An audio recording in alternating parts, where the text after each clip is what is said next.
दोस्तों नमस्कार, मैं राधेश्याम यादव और आप देख रहे हैं मेरा विद्रोही चैनल। आप मेरे वीडियो को लाइक करें, चैनल को सब्सक्राइब करें और बेल आइकन दबाना ना भूलें। है कि वह उन चीज़ों को ढूंढता है जिनका कोई वजूद नहीं होता। मनुष्य उन चीज़ों के पीछे भागता है जिनका मिलना स्थायी नहीं होता। हम दुनिया में सुख खोजते हैं और सुख उस जगह खोजते हैं जहाँ पर सुख होता ही नहीं है। हम जहाँ पर जिन जिन स्थानों पर भी सुख तलाश करते हैं वहाँ हमें दुख ही मिलता है। हम आनंद वहाँ खोजते हैं जहाँ पर सिर्फ दुख ही दुख है। हम आशा बांधते हैं धन मिलेगा, पद मिलेगा, प्रतिष्ठा मिलेगा, लेकिन हम यह नहीं सोच पाते, हमें सोचने में असमर्थ रहते हैं कि जो चाहत हमारे अंदर है, किसी वस्तु को पाने की जो चाहत है, वही हमारे दुख का कारण है। हम बहुत बड़ा पद चाहते हैं और पद नहीं मिलता, तो वही हमारी यह चाहत ही हमारे अंदर दुख पैदा करती है। हम चाहते हैं कि समाज में हमारी प्रतिष्ठा बने और यह प्रतिष्ठा की चाहत ही हमें दुखी करती है। अगर हम प्रतिष्ठा न पा सके तो हम दुखी हो जाते हैं, हम विषादों से गिर जाते हैं।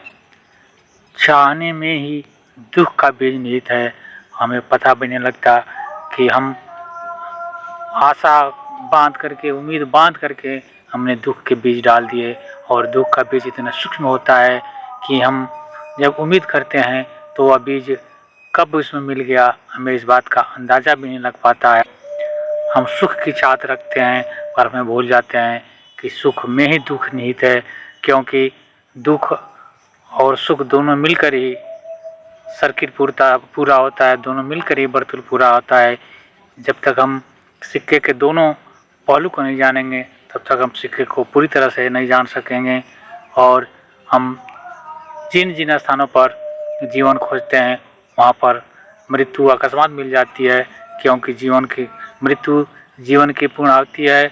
मृत्यु के बिंदु पर जीवन जा कर के पूर्ण होता है। इसलिए अगर हम किसी एक पक्ष को भी स्वीकार करते हैं तो दूसरा पक्ष अपने आप स्वीकार हो जाता है।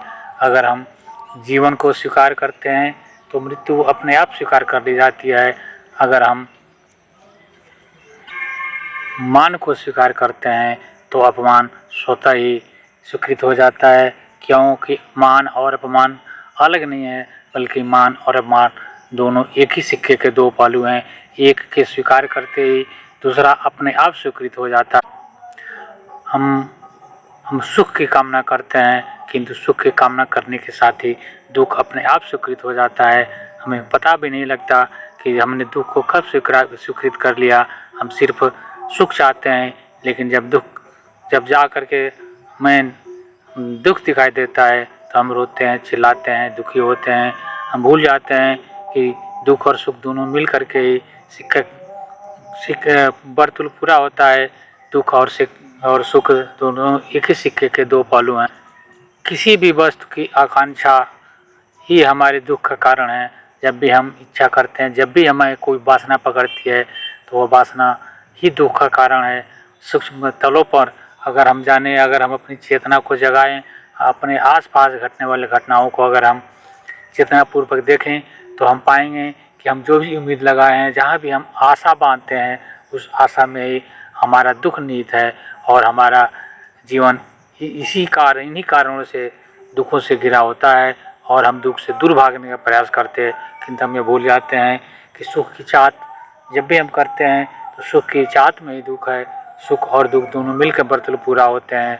तो हम सुख तो गले लगाना चाहते हैं, लेकिन दुख से बचना चाहते हैं, जो असंभव है। अगर हम इस चीज़ को जान ले, इस सच्चाई को जान ले कि दुख और सुख दोनों एक साथ हैं, दोनों बल्कि ये कहा जाए कि दोनों साथ साथ चलते हैं। एक सुख जहाँ से शुरू होता है तो दुख पर जाकर समाप्त होता है, दुख जा कर के सुख पर समाप्त होता है। वो ये दोनों एक दूसरे के पूरक हैं, वहीं जाके वर्तुल पूरा होता है। मित्रों, अगर यह वीडियो पसंद आए तो आप अधिक से अधिक लोगों को शेयर करें। आप मेरे वीडियो को लाइक करें, विद्रोही चैनल को सब्सक्राइब करें। मिलते हैं अगले वीडियो में, तब तक के लिए नमस्कार। जय हिंद, जय भारत, वंदे मातरम।